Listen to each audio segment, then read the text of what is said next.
dia, boa tarde, boa noite. Estamos começando mais um Nagem Talk 2026. Gente, dessa vez eu trouxe um convidado. Este convidado é de peso. Pensa numa pessoa que sabe tudo de televisão, sabe tudo de publicidade. Ele tem muita história boa para contar. É o meu amigo Clóvis Pinheiros. Para todo mundo é Clovão, outros Clóvis.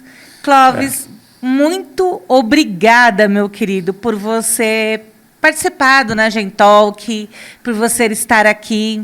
Olha, eu que agradeço, acho muito legal essa tua iniciativa, essa forma que você faz, com esse jeito descontraído, eu acho que fica muito legal. Eu consegui ficar assistindo o seu talk quase 1 hora sem perceber. Maravilhoso, gostei. Fora que você é nosso patrocinador também, né? Ah, é? Lógico, é que muita coisa está sendo mudada aqui. Quero agradecer o patrocínio do Núcleo Mídia, né? Sim. Para quem não sabe, o Clóvis ele tem uma empresa que ele vai falar um pouquinho, o Núcleo Mídia, que ele é um dos nossos patrocinadores de 2026. Inclusive, o Nagem Talk está no telão para quem for visitar Atibaia, quando você entra ali na Lucas, estou eu lá bonita no Nagem Talk, patrocínio Núcleo Mídia. Mas é uma felicidade, é uma honra. Você é empresário, você já foi casado, tem 3 filhos lindos, 2 netos, é publicitário, produtor artístico, formado em marketing, diretor de leadings, produtor gráfico, entre outros. Como assim, Clóvis? Oxa. Bom, primeiro é que é muito tempo, né? Então o cara vai fazer quase 70, então é muita carreira. Muita estrada. Deu para fazer muita coisa. Mas é legal, eu me sinto bem realizado com todas as coisas que fiz. Bacana. Clóvis, você atuou em algumas agências, né? A Agência América de Publicidade, Indústrias York, Byway Produções e Eventos, como você foi proprietário, até chegar na Núcleo Mídia Evento, entre outros. Então, assim, você foi uma pessoa que você estudou muito marketing, me corrija se eu estiver enganado, você é dessa área e você conseguiu, como poucos, atuar em todos os... tudo que é publicidade, marketing, porque você passou por várias etapas. Por exemplo, essa que eu falei agora, das agências. Esse foi o seu primeiro caminhar? A minha história começa, a influência da América de Publicidade. A América de Publicidade era uma agência que tinha o Arroz Brejeiro. Não sei se vocês não vão lembrar, eu já ouvi falar. O Arroz Brejeiro e o Marinheiro. O Marinheiro era tudo quebrado e tal. E o Arroz Brejeiro era bonitinho e tal. Que era mais caro, inclusive. Então, o Arroz Brejeiro era grande. E eu fui trabalhar na agência como office boy. Eu tinha 13, 14 anos. E ali eu me encantei pela publicidade. Depois eu arrumei um outro emprego de office boy, que foi no departamento de promoções da Indústrias York, que fazia York, que fazia esparadrapo, fazia... Nossa, tinha um salgadinho da York no meu tempo de criança que era maravilhoso. Então, era... Não tinha um salgadinho? Essa nossa York era só produtos... farmacêuticos. Farmacêuticos, Então, trabalhei com uma mulher que era a dona Gilda, não esqueço até hoje. Deve ter morrido já, porque ela já era velha, eu tinha 16. Mas uma história que naquela época não existia marketing. Né? O marketing foi surgir, sei lá, 20 anos depois. Mas era um departamento de promoção que fazia exatamente o marketing. Só que, não tinha esse nome. Não tinha esse nome. E aí você se encantou pelo marketing de antigamente, que era o departamento promocional. E aí você atuou em várias agências, como proprietário, até chegar na Núcleo Eventos, entre outras, porque você participou de umas 10 agências. Depois disso, assim, toda vez que abrir uma empresa para fazer alguma coisa, eu falava, eu tenho que ser na área de publicidade. Então, minhas empresas sempre foram publicidade, propaganda, produções artísticas, produções corporativas. E aí eu vim trabalhando nessa linha minha vida inteira. E trouxe todo mundo comigo, né? Eu trouxe meus 3 irmãos para trabalhar comigo, aí alguns amigos que continuam, e que começaram comigo e hoje estão tudo aí, né? Graças a Deus, fazendo muito sucesso. Que legal. E, fora a agência, você também esteve presente em campanhas promocionais para as rádios FM, Rádio Cidade FM, Bandeirantes, Rádio Energia, antigamente tinha a Energia da Véia. Gente, eu tenho 48 anos, mas naquela época era muito legal. E você foi das pessoas que participou dessa criação. Veja bem, o que nós fazíamos, em função de ter as discotecas em São Paulo, e eu tinha discoteca em São Paulo que era a número 1. Qual que era a discoteca? Ou 1 ou 2. Existiam 2 grandes discotecas em São Paulo. Uma era a Broadway, que era a minha, e a outra era a Toco, que era a minha grande concorrente. Então, eram as 2 top. Eu falava que eu era número 1, e eles falavam que a Broadway ficava onde? Na Pompeia. Na Pompeia. E a Toco ficava na Vila Matilde, isso. Porque eram as 2 concorrentes. E ficava uma bem o oposto da outra dentro da cidade, mas era assim, era uma coisa louca, né? Era muito legal. Eu acho que eu frequentei as 2. Mas todo mundo frequentou as 2, na década de 80. E a partir daí, a gente foi abrindo, antes de chegar nesse ponto, né, foi fazendo um monte de coisa. Então, essa ligação com os bailes, eu precisava divulgar nas FMs, que estavam começando. Então, a Rádio Cidade foi a primeira rádio FM que tinha o operador locutor. Começamos tudo isso, a gente começou junto na mesma linha. Tanto que essa semana abriu um site de um amigo que era locutor na época, porque ele trouxe todas as fotos antigas e tal. Eu estava vendo esse site muito bom, que é do Celso Junte, que era locutor da Rádio Cidade. Então a gente fazia promoção. E eu criei muitas promoções para as rádios. Você se especializou nisso devido até à sua bagagem de marketing que você conseguiu nas agências. Eu acho que era dentro da minha necessidade de divulgar a Broadway e de divulgar a Apple, que era uma outra casa noturna. Então, para divulgar essas casas, eu tinha como parceiro a Rádio Cidade. Sim. Depois, como eu fui DJ, né? Você também foi DJ? Nossa. Você tocava onde como DJ? Tem uma filha minha que fala o seguinte.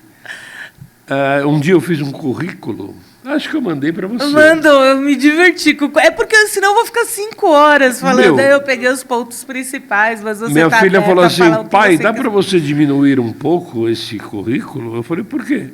Ela falou, porque parece mentira. É verdade, Clóvis. Porque tem tanta coisa que você fez, tanta... E outra, sem a falsa... Deixando a modéstia de lado, tudo que eu fiz foi sucesso. Que bom, né, Clóvis? Graças a Deus. Não foi tanto sucesso financeiro, né? Mas, Clóvis, sabe o que eu ia falar para você? Tanto que, assim, eu falei na pergunta anterior, eu falei, Clóvis... E a bagagem que você teve nas agências te ajudou, porque naquela época que você começou, não tinha tanta faculdade de marketing, as pessoas tinham que fazer as coisas mais na raça, aprendendo mesmo no dia a dia de uma agência. Depois você começou, acho que, a aprender dentro da rádio, dentro da discoteca, das danceterias. Você aprendeu na noite, fazendo aquilo todo dia. E tinha um trabalho, tinha uns amigos que falavam, né? Pô, legal, você trabalha só fim de semana, né? Só tinha o baile de sábado e o baile de domingo. Eu, não, meu trabalho até no final de semana. Porque a gente começava a trabalhar na segunda e ia direto e nunca parei de trabalhar. E era uns horários louco mesmo, né? Por quê? Porque as coisas iam uma puxando a outra e você ia fazendo. E o que te motivou a montar uma danceteria em São Paulo? Agora eu preciso lembrar. Olha, eu comecei com 14 anos. Com 14 anos eu montei minha primeira empresa. A minha mãe teve que, inclusive, me emancipar, que antigamente se emancipava, né? No cartório e tal, para você ter responsabilidades fiscais. E a minha primeira empresa eu abri com 14 anos. Eu tinha uma empresa que era um estúdio de gravação de fita cassete com eco e com sobre-som. A gente vendia para os caras colocar, gravava as fitas e vendia para os caras colocar no carro. Isso é uma coisa antiga pra caramba. Mas era um sucesso isso. Chegava a vender, sei lá, 500 fitas por mês. E aí foi onde tudo começou. Esse foi um dos começos, né? E aí a gente começou a fazer uns bailinhos. Então a gente fazia bailinho de aniversário, e eu que fazia. E eu sempre fui muito produtor, né? Sempre detalhista. Então a nossa equipe, que tinha várias equipes no bairro, na região, mas a nossa equipe era a mais produzida. A gente tinha uniforme, tinha umas meninas, né, que eram uniformizadas junto. E isso dava um up, uma característica assim, diferenciada. E aí começamos a fazer os bailes. Primeiro os bailinhos, né, de garagem. Aí depois a gente começou a fazer clubes. Aí eu tenho uma pessoa que faz parte da minha vida, né, e que ficou na minha memória, que é o Seu Martins. O Seu Martins era um senhor de 66 anos, e naquela época era um senhor mesmo. E nós éramos tudo 18, 19 anos. E o Seu Martins orientava, ele dava para nós a responsabilidade que nós não tínhamos, porque a gente era muito novo. E nós éramos um monte de moleque. Mas a gente sabia fazer a festa. Inclusive, tem um dos amigos, que é aqui de Atibaia, né, que foi um sócio naquela época, que é o Luiz, que hoje ele é dono da Rádio Mix de Atibaia, e é empresário de umas duplas sertanejas aí, que eu não me lembro o nome agora. Era do Edson Hudson, agora não sei com quem ele está mais. Mas, assim, é um dos caras que me motivou a vir aqui para Atibaia. E nós começamos a fazer bailinho, e dos bailinhos, agora chegou na hora de montar uma discoteca.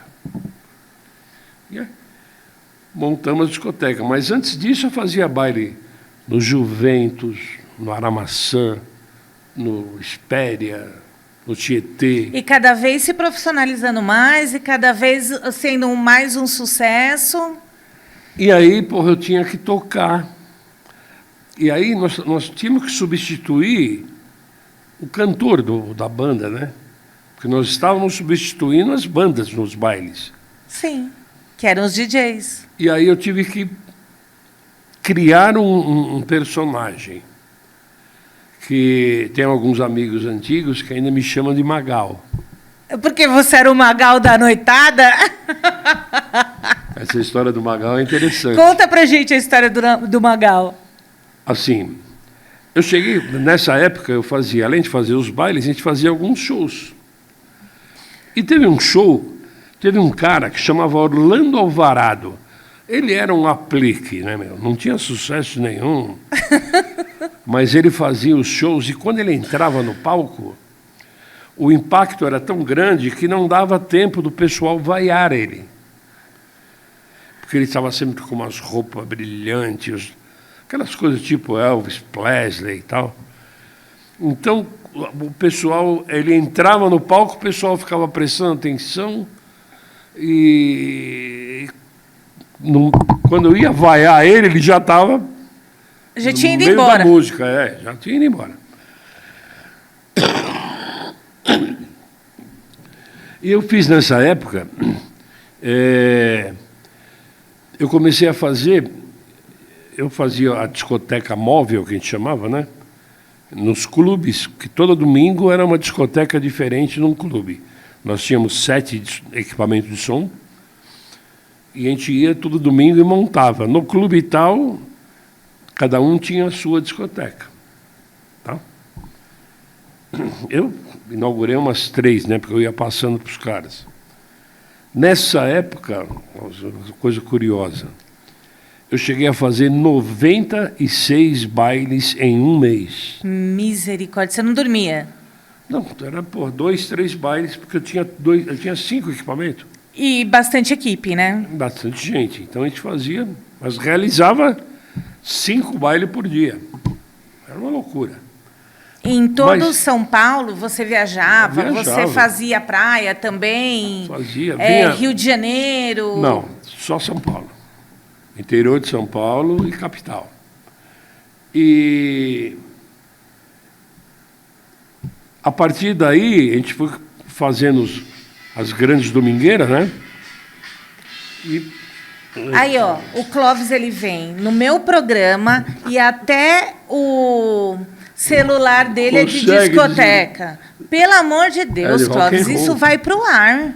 É rock and roll. Até hoje, amigo. Easy Rider, do filme Sem Destino. Então, aí, com toda a experiência que a gente pegou com esses bailes, fazendo aos domingos e tal, a gente montou uma discoteca, que foi a primeira, que era...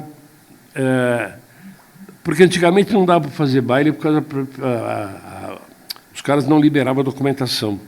Juizado de menores e tal. Tem uma documentação muito difícil de tirar. Então, você tinha que fazer o baile no clube. E o clube tinha todos os seus motivos sociais, né? Então, tinha uma dificuldade de trabalho. Quando surgiu a onda da discoteca, aí falaram, porra, agora nós podemos montar uma discoteca. Aí os caras afrouxaram um pouco na documentação. Eu montei um clube, Como chamava o clube? Associação Esportiva e Recreativa Broadway. E era obrigado a ter atividades. Então, eu tinha lá aula de karatê, aula de judô, Tudo isso por causa da danceteria. jazz, tudo isso para ser um clube. A Broadway tinha 12 mil sócios cadastrados. Que legal. Onde era o clube? Na Broadway mesmo, na Pompeia. No mesmo lugar onde era a danceteria, na Pompeia. E aí a gente foi criando uma série de circunstâncias para poder operar com a Broadway como um clube, e eu podia fazer baile dentro do meu clube. E quanto tempo ficou a Broadway com sucesso? Eu vou As falar- danceterias? Eu fico muito velho quando eu começo a contar essas coisas. Quanto tempo de sucesso? 30 anos. Que legal. E a gente foi criando um monte de ramificação com relação às discotecas, né? A gente começou a montar uma outra discoteca, aí a gente veio para Atibaia com a Broadway, mãe, a gente começou a fazer essas Porque você ramificações. montou uma discoteca aqui em Atibaia, que foi super famosa também. Então, a discoteca que nós montamos, logo a primeira coisa, o Luiz, A Atlanta, o Atlanta, que foi aqui em Atibaia. sim. Não, antes disso teve a Broadway aqui em Atibaia. Ah, teve a Broadway também que você trouxe? Tem umas coisas que a gente fez que é notório, né, na cidade. E você foi o cara que veio para Atibaia, que você revolucionou o mercado de Atibaia, você trouxe tudo aquilo que você conhecia da vivência de morar em São Paulo, de viver em São Paulo, você trouxe para dentro de Atibaia. Então, imagine que, naquela época, você já era o auge. Porque eu lembro, Clóvis, que eu saía de Guarulhos, eu tinha 17, 18 anos, vinha para Atibaia, que só tinha Lucas, tinha 2 ou 3 barzinhos. Tinha um pedacinho da Tinha Lucas, um pedacinho, não tinha nem asfalto, nada. E a galera ficava lá, que era um barzinho, que era uma coisa muito legal, que vivia lotado. Que ano que você montou a Broadway aqui e depois o Atlanta? Puxa, difícil com data, viu? Mais ou menos. Uns 80 e pouco. E a galera de Atibaia inteira, região em peso, vinha para cá.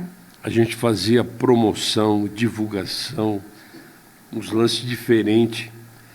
Eu não sei se é muita presunção da minha parte, né? Mas nós criamos a Lucas Nogueira Garcês. Isso é ótimo, porque você fez parte da Lucas, você fez parte da balada, porque a Lucas hoje é conhecida como a Rua dos Barzinhos. E quando nós chegamos em Atibaia, né? Nós começamos no Recreativo. Tudo que acontecia em Atibaia acontecia no Clube Recreativo. Na Praça da Matriz. Tinha até o footing. Sabe o que é o footing? Uhum. Então, as meninas andam para um lado, os meninos andam para o outro. E nós... Chegou uma hora que falamos, vamos ter que sair daqui. Porque trabalhar com um clube é difícil, porque você tem que ficar brigando com o público e brigando com a diretoria de clube. Então, falamos, vamos montar uma casa aqui? Vamos. E aí nós arrumamos aquele prédio lá embaixo, na Lucas, que é onde é o Applebee hoje. Que era o Atlanta. Era o Atlanta. E aí nós falamos, agora nós temos que... Ninguém descia para a Lucas. A Lucas não existia. Era uma rua de terra. Então, só tinha a padaria da Mama na época. Você lembra disso? Então, aí nós começamos a trazer todo mundo do centro para Lucas. Para descer para o Atlanta. E aí, olha, foi um trabalho. Foi um trabalho de formiguinha. Nossa. E como surgiu, Clóvis, o seu trabalho dentro da Poligram, das... CBS. Exatamente, meu amigo, porque eu sei que você trabalhou em vários... gente, eu tenho que ficar aqui com a minha colinha, porque eu não consigo decorar tudo. Esse cara é tipo a Barça, vocês não estão entendendo. Ele trouxe o Menudo para o Brasil. Como assim? Então, eu tinha um amigo, eu tenho até hoje, ele está vivo ainda, mas a gente não tem mais contato, que chama Manuel Poladian. Esse cara foi um dos maiores empresários do Brasil. Ele começou trazendo o Ray Conniff, trouxe um monte de coisa. Só que ele trabalhava com um público mais adulto. E eu já trabalhava com a molecada. Aí primeiro ele contratou a minha ex-secretária. Porque, você trabalhou com o Clóvis, você sabe tudo de molecada, contratou a menina. A menina falou, eu não vou dar conta disso. Dá para você me ajudar? Aí eu fui fazer a produção do Menudo. Em 1980. Bolinha, sei lá quando. E aí você trouxe, junto com ele, o Menudo para o Brasil. E você trabalhou, você fez Quem trouxe foi o Poladian, né? Ele que era o responsável por isso.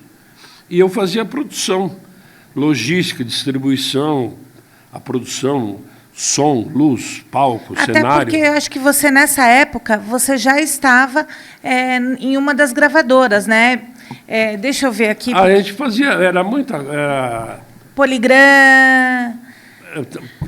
Eu fiz algumas coisas com a Poligram, com a CBS, com a Ariola, com... Exatamente. E aí você trouxe o Menudo para cá e conseguiu acompanhar tudo. Você foi para os shows, você fez a turnê do Menudo aqui. Sim, 2 vezes. E aí, foi uma loucura total? Foi uma experiência maluca, né? Porque Por quê, o Menudo era uma doença, não era uma banda. Eu era da época do Menudo. Nós tínhamos que fazer o seguinte, eu vou ficar no Hotel X. Eu tinha que pegar o andar de baixo, ele vai ficar no 5º andar. O 4º e o 6º, nós tínhamos que deixar vazio só para segurança. E eles ficavam no 5º andar. Entendeu? Era coisa de louco. Existe até uma história, né? A gente foi fazer um show no Rio de Janeiro, e aí, de repente, eu esqueci o nome do cara. O vice-governador do Rio. Era o Brizola, que era o governador, e ele era o Darcy Ribeiro. Ele era muito ligado à cultura e tal. De repente, um telefonema me chamando. Quem quer falar comigo? O vice-governador do Rio. Falei, credo, o que é isso? Você preso.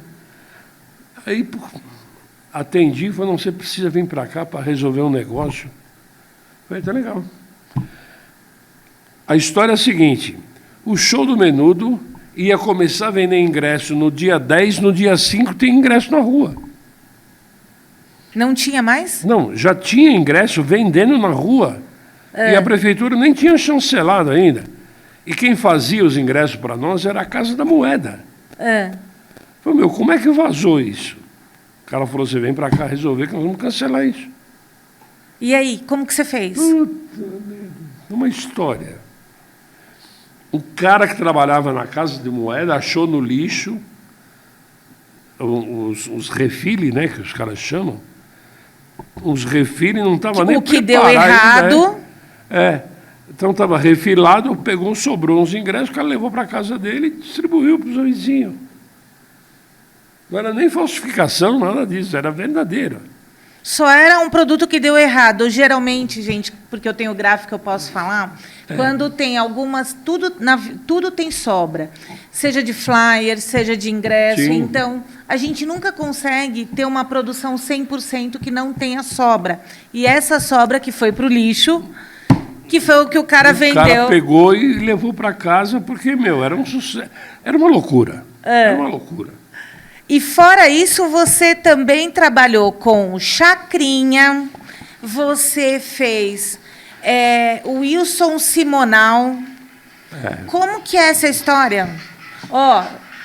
Entrevistar o Clóvis e a danceteria dele é o babado. Fala, Clóvis. A minha história é o seguinte, com a televisão surgiu assim.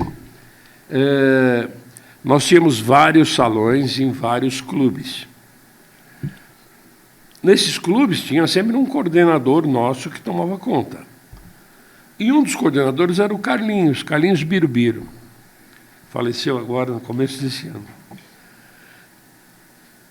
O Carlinhos era ligado em televisão. Aí, falou, Clóvis, você precisa ir trabalhar comigo, velho. Então eu fazia baile de sábado e domingo, fazia promoção. Aí eu trabalhava na produção da Brasilino. Brasilino era da Fábrica de Móvel Brasil, que patrocinava o Simonal, o Raul Gil, o Darcio Campos. O clube do Bolinha. O Bolinha veio depois. O Bolinha veio depois. Primeiro foi o Simonal. Primeiro veio o Simonal, depois o Raul. E o que eu trabalhei mais mesmo foi o Darcio Campos. Que foi na TV Bandeirantes. E aí, como que foi? Então, aí era legal, porque eu trabalhava para a Brasilino.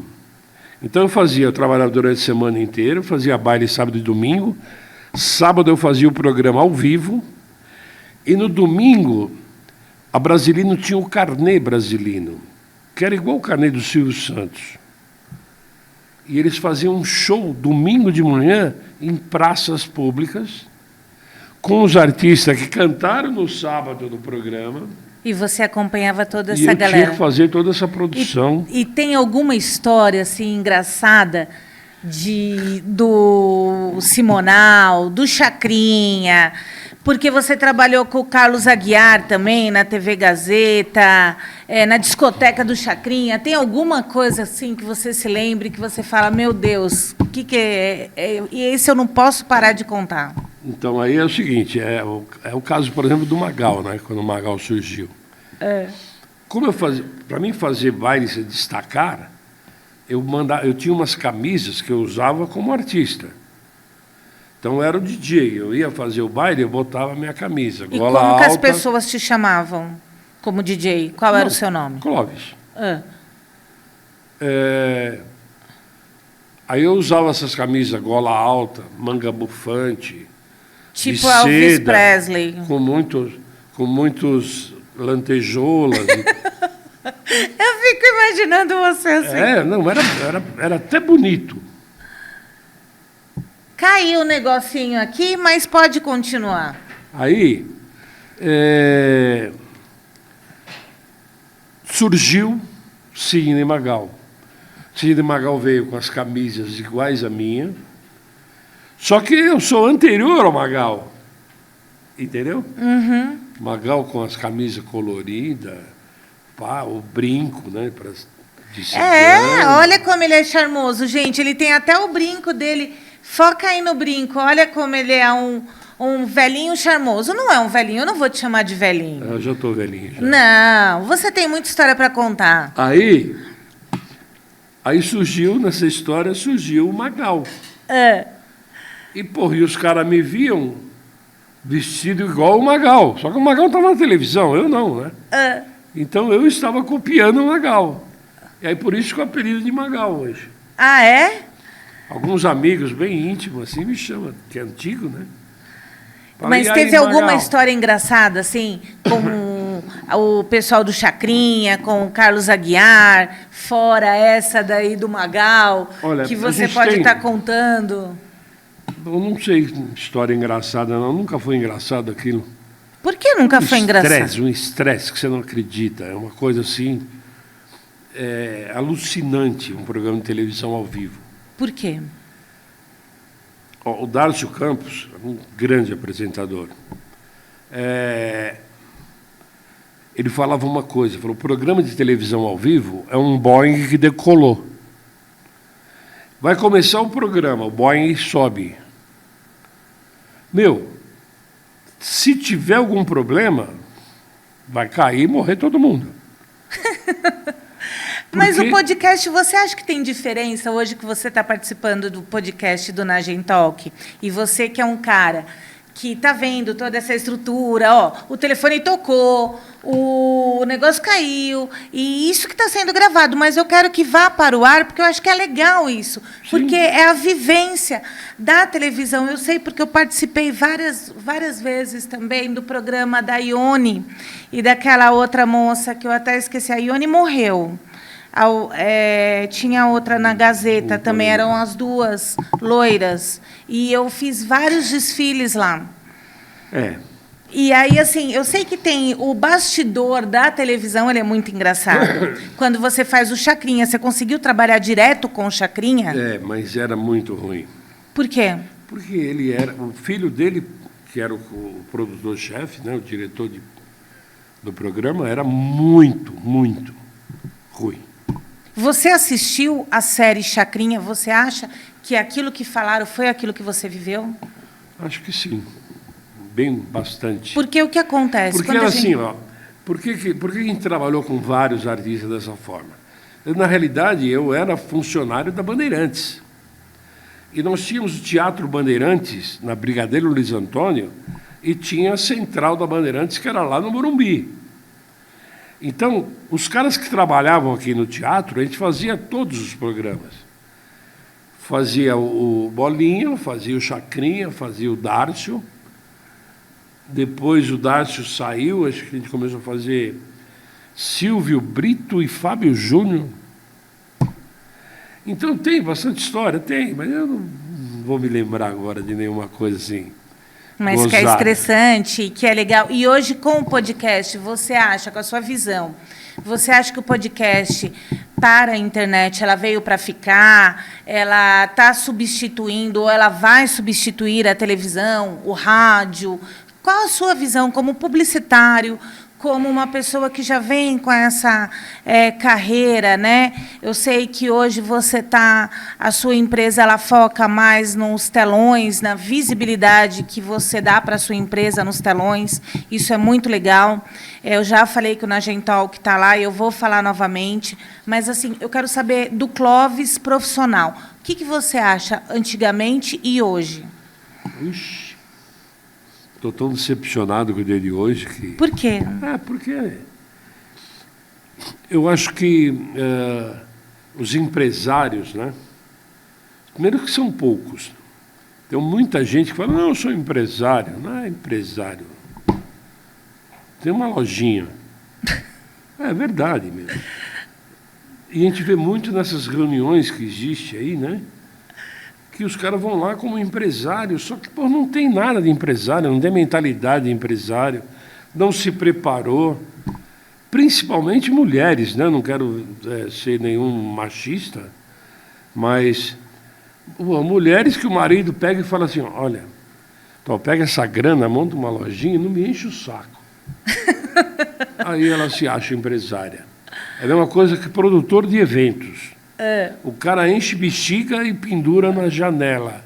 E ele fala que ele... É produtor. E Não, a televisão, com eventos. Em relação à internet, a podcast, assim como o meu, e assim, o que você acha? Que a televisão daqui a um tempo vai morrer? Não vai mais existir, como o rádio também não? O que você acha disso? Eu acho que o podcast veio para... Tem uma ferramenta que vai complementar, né? Que complementa, é um novo segmento. Então, tanto que é o seguinte, os grandes radialistas, grandes jornalistas, todo mundo tem podcast. São vários. O Fantástico, que é o melhor programa de jornalismo que tem no mundo, tem um podcast. Você entra no podcast, tem um lá no Deezer, não sei aonde. O que mais? Tem vários então, departamentos, mas tem o podcast, tem a plataforma. As plataformas de reprodução, você vai achar podcast. Que é uma maneira... Porque a televisão é tempo, né? Então, o tempo tem que ser muito rápido, muito útil. Então, você tem uma matéria que consome 3 minutos, só que, ela é muito extensa, daria para você esticar muito. E como matéria na televisão, você não consegue esticar. E, às vezes, nem esticar no rádio. E no podcast você pode pausar. Aí você pega aquela matéria pautada no programa, ou num jornal de televisão ou de rádio, e transforma ela num podcast, fazendo um negócio mais extenso, onde você pode detalhar um monte de coisa. E a pessoa que se interessou pela matéria, olha, essa matéria, eu gostei, mas eu queria saber mais. Está lá no podcast. Isso é muito legal, né? E em falar em podcast, e falando em televisão, falando nas mídias todas que você já passou, eu não posso deixar de citar que você também fez campanha para o Maluf.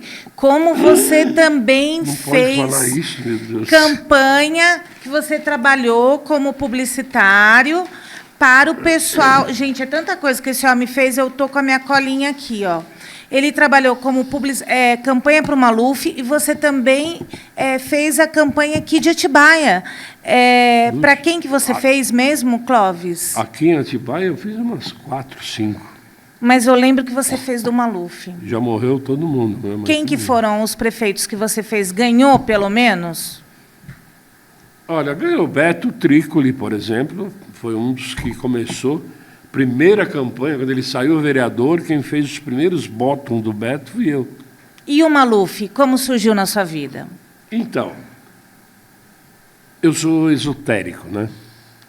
O que significa esotérico para você?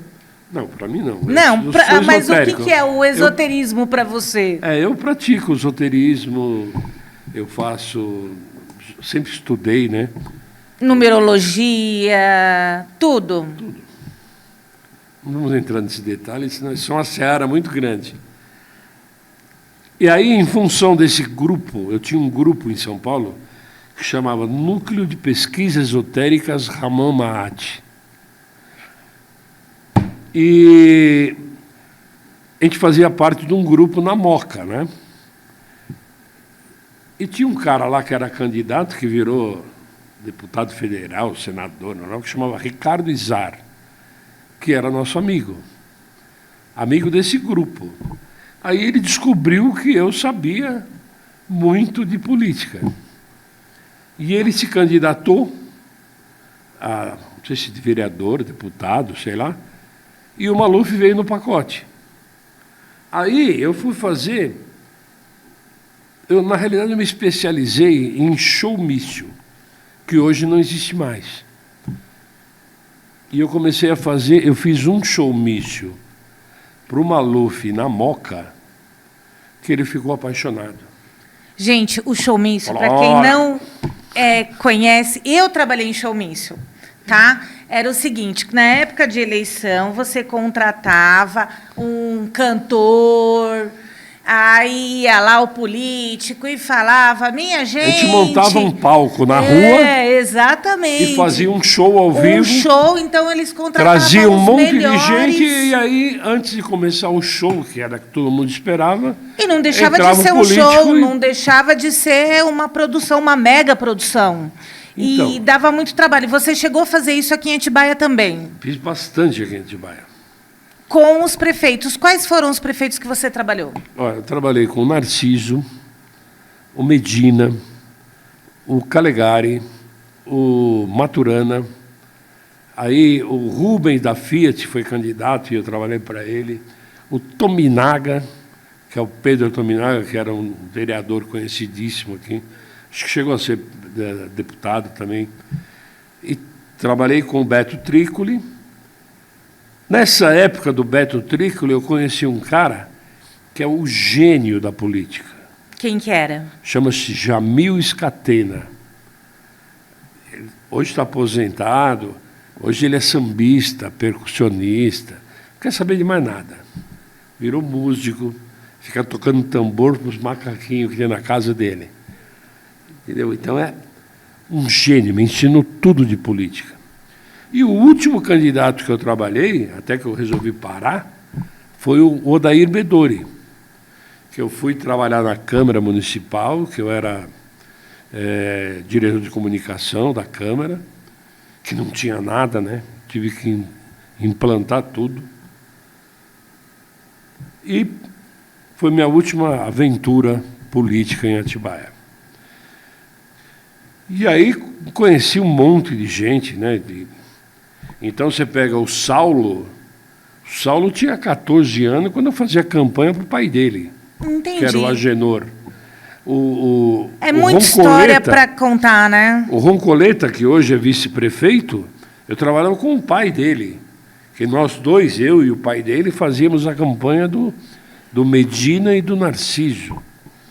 Que legal! Era assim, uma loucura, né? E o legal é que eu saí conhecendo bem Atibaia, porque nas campanhas políticas nós íamos para bairros, né? Então eu ia lá por Riacho Grande, Riacho Alto, sei lá como chama, Boa Vista, São Felipe, Maracanã, e aí você conhecia tudo. Aqui. E entrava numas roubadas, porque não tinha asfalto, não tinha nada, meu. Tinha lugar que eu tinha que ligar a luz no poste. Tinha que escalar o poste para poder ligar a energia, porque não existia. Sabe, não existia um profissionalismo, nada disso. Que legal, Clóvis. Eu adorei conversar com você. O nosso tempo já está se esgotando. Já acabou? Já acabou. É muita história boa para contar. Clóvis, eu quero que você fale um pouquinho da Núcleo Mídia para a gente terminar, onde as pessoas conseguem te contratar. Deixa o seu WhatsApp aqui da Núcleo Mídia, o Instagram. Então, a Núcleo Mídia surgiu porque eu resolvi me aposentar. Eu trabalhava com eventos em São Paulo, né, para a Prefeitura de São Paulo. Então, eu fazia todos os eventos. Réveillon na Paulista, Marcha para Jesus, carnaval. Tudo isso era eu que fazia lá em São Paulo, na SP Tours, junto com a maior empresa de mídia do Brasil, que é a Eletromídia. E aí eu fui visitado por um infarto, tive um infarto aqui em Atibaia, fui lá para Bragança, fiquei uma semana lá, e os caras falaram, olha, não vai dar mais. De 10, 9 morre, você deu sorte. Então você tem que tomar cuidado e tal, então, pô, não quero que você dirija, não quero nada. Fume, que você beba, não trabalhe muito, Clóvis. Aí, falei, tá bom. Saí do hospital na quinta-feira, cheguei em casa, tomei um banho e fui para São Paulo, que eu tinha um evento com o R.R. Soares, um evento que a gente fazia lá em Santana, 1 milhão de pessoas. E cheguei lá na quinta-feira, 1h da tarde. Saí de lá domingo, 2h da tarde. Isso que o médico falou que eu não podia dirigir. Nem trabalhar, nem passar nervoso. Aí é o seguinte, lógico que deu problema, né? E aí os caras me falaram. Isso aí é o meu lado espiritual, né? Me falou, amigo, ou você para, ou você vai vir embora. E aí você montou a Núcleo Mídia? Falei, pô, tinha que arrumar um negocinho para me aposentar. Aí eu falei, pô, vou colocar um painel de LED. Eu trabalhava muito com painel de LED, né? Falei, vou colocar um painel de LED na cidade de Atibaia. Não tem. Aí eu vim, coloquei o painel de LED. Falei, pô, vamos fazer uma empresa, como vai chamar? Núcleo. E que eu já tinha Núcleo Eventos, né? Falei, pô, vamos fazer a Núcleo Mídia, que é baseado no que eu conheci da Eletromídia. E aí começamos a história do OOH, que todo mundo pensa que é O. Não, não é O. O que é? É OOH. Out, Hall, Home. E que significa para as pessoas que não sabem? Publicidade fora de casa. Fora da sua casa. Toda publicidade que te atinge fora da sua casa é Out on Home. OOH. E agora está surgindo o DOH. O que significa? Que é Digital on Home. Que legal. E qual é o WhatsApp da Núcleo Mídia? Onde que a gente consegue encontrar a Núcleo Mídia para contratar? Bom, eu preciso primeiro encontrar alguém que sabe mexer em WhatsApp para trabalhar comigo. Gente, então você que está nos assistindo, ora, meus queira, que é um influencer digital, que é um digital que sabe, eu preciso até com gente para trabalhar comigo. Então aqui, ó, vagas abertas. Quando você fala de internet, eu acho que é isso. Existe um mito, uma história em cima da internet que não é verdadeira. A internet, todo mundo fala, não, eu anuncio no Instagram. Anuncia no Instagram, Não, ele ajuda, o Facebook ajuda, todas as mídias ajudam, mas se você não fizer um trabalho direcionado e bem feito, é mais difícil de dar resultado. É ilusório. Não é que é ilusório. Funciona, mas você tem que fazer o trabalho direcionado. Como que as pessoas fazem para te achar? Qual é o WhatsApp? Núcleo Mídia. Mas qual é o seu telefone do WhatsApp? Do meu WhatsApp? 9719-7495. Esse é o meu mesmo, esse que toca com som de rock and roll. Então, gente, se vocês precisarem de uma propaganda, se vocês quiserem saber um pouquinho mais do Clóvis, essa história é incrível, entre em contato com ele. Ele é um parceiro da Imprime Já, ele é um parceiro do Nojentalk. Espero que você tenha gostado. Para terminar o nosso programa... vou ganhar um chocolatinho. Olha, um chocolate feito com muito amor e carinho. Muito legal. Quem fez foi a Imprime Já. E ele é um chocolate que ele tem uma pegada de amor, de carinho, porque é feito por uma empresa aqui de Atibaia, a Amor em Cacau. Amor em Cacau. Então, eles resgatam pessoas de rua, então, em situações assim, e trazem para dar um trabalho para essa pessoa. Eles ajudam pessoas no Haiti. Espero que você tenha gostado. Foi uma pena que você falou que não é legal trabalhar em televisão, que você não gostou muito do Chacrinha.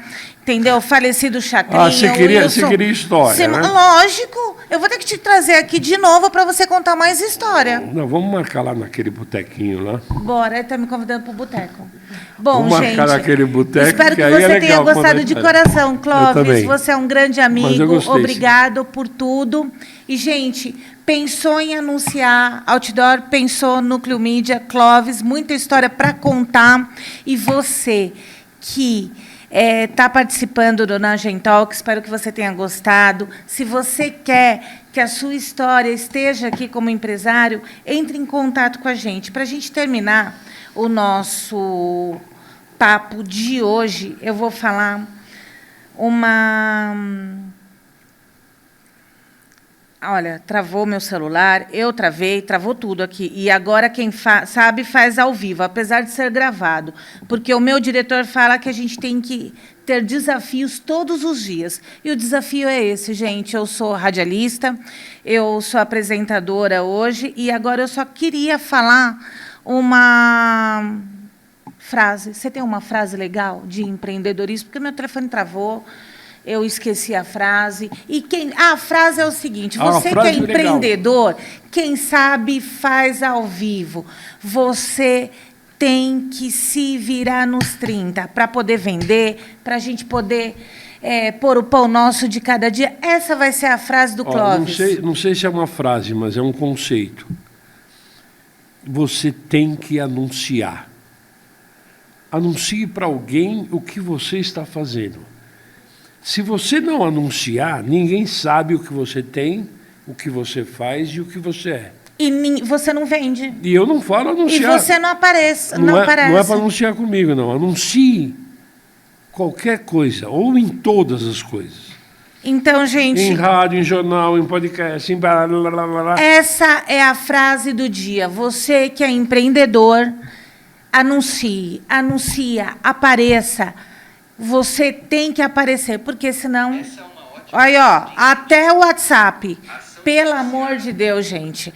Esse do Clóvis foi uma palhaçada. Amei ter convidado você. Foi legal. Olha, foi muito legal. O seu celular tocou, o meu celular tocou. E é isso, gente. Um grande beijo. Nagem Talk volta semana que vem. Curte a nossa página, Tatiana Nagem, @Tatiana Nagem. Esse é o Nagem Talk de 2026. Beijo grande, espero que você tenha adorado, porque eu gostei e foi de coração, gente.